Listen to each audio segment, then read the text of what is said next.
அனைவருக்கும் வணக்கம்.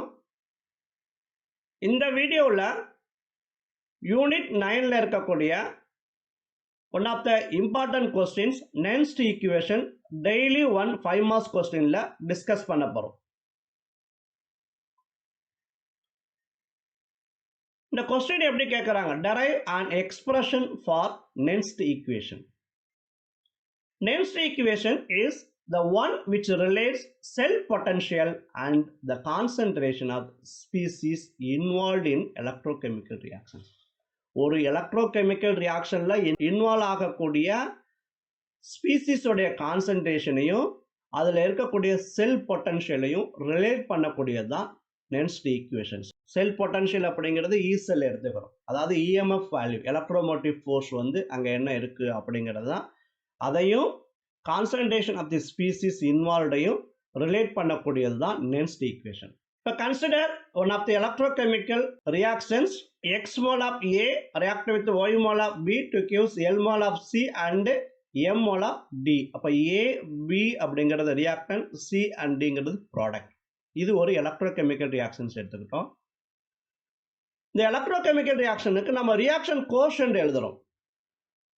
Reaction quotient என்ன சொல்லியிருக்கிறோம்? Concentration of product divided by concentration of reactant. அப்போ இதனுடைய concentration divided by A and B உடைய கான்சன்ட்ரேஷன் எழுதுவோம். Q is equal to C உடைய concentration with power L. Coefficient எப்போதுமே பவருக்கு போயிடும். இந்த கான்சன்ட்ரேஷன் அப்படிங்கிறது எதில் எழுதணும் அப்படி கேட்டினா ஸ்கொயர் ப்ராக்கெட்டில் எழுதணும், நார்மல் ப்ராக்கெட்டில் எழுதுனா தப்பு. அப்போ C உடைய concentration with power L, D உடைய concentration with power M divided by A உடைய concentration with power X, B உடைய கான்சன்ட்ரேஷன் வித் பவர் Y. இப்போ தெர்மோடைனமிக்ஸில் நம்ம படிச்சிருப்போம் கிவ்ஸ் ஃப்ரீ எனர்ஜி அப்படிங்கிற ஒரு கான்செப்ட். அந்த இடத்துல டெல்டா ஜி என்ன சொல்லுது? Delta G is equal to delta G naught plus RT ln Q. இந்த இடத்துல டெல்டா ஜி அப்படிங்கிறது change in free energy, delta G naught அப்படிங்கிறது change in free energy at standard condition. இப்போ இது நமக்கு தெரியும். அட் தி சேம் டைம் இந்த delta ஜியோடைய value delta G is equal to minus N of E sell.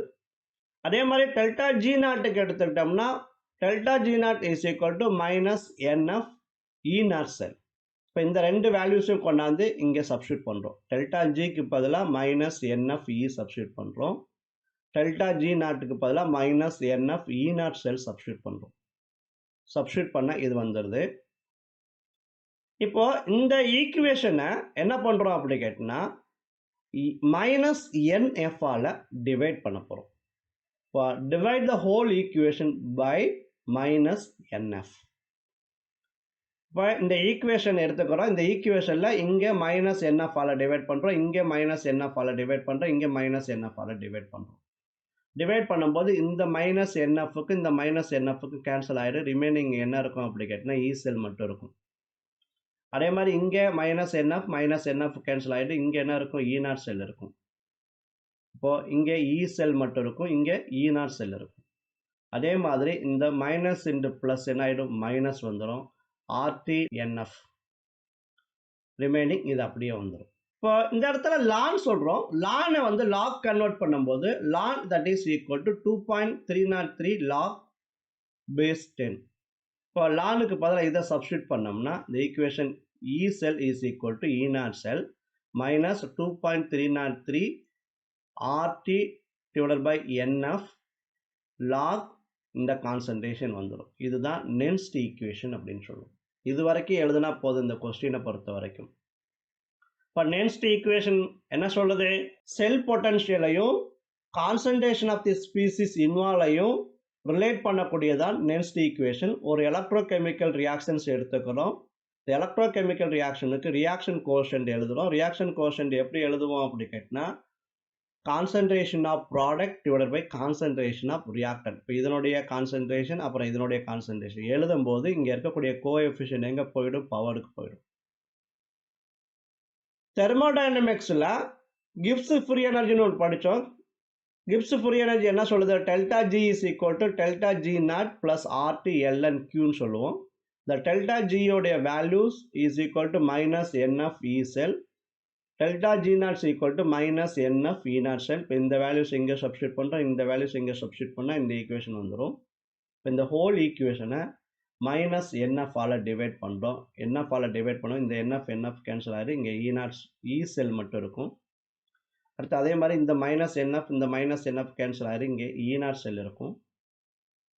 remaining இந்த plus into minus பார்த்தீங்கன்னா minus RT ln NF ln இந்த concentration அப்படியே வந்துடும்.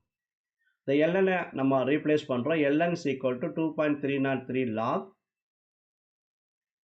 அதை கொண்டாந்து இங்க substitute பண்ணோம்னா இந்த 2.303 RT divided by NF log இந்த concentration வந்துடும். This equation is called as a Nernst equation.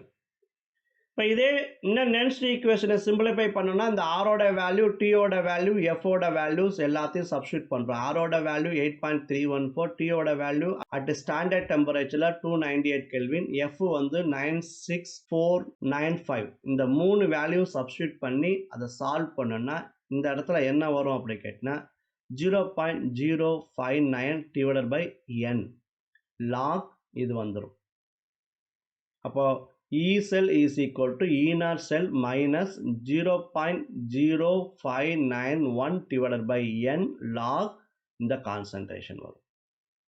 இதான் Nernst equation அப்படின்னு சொல்லுவோம்.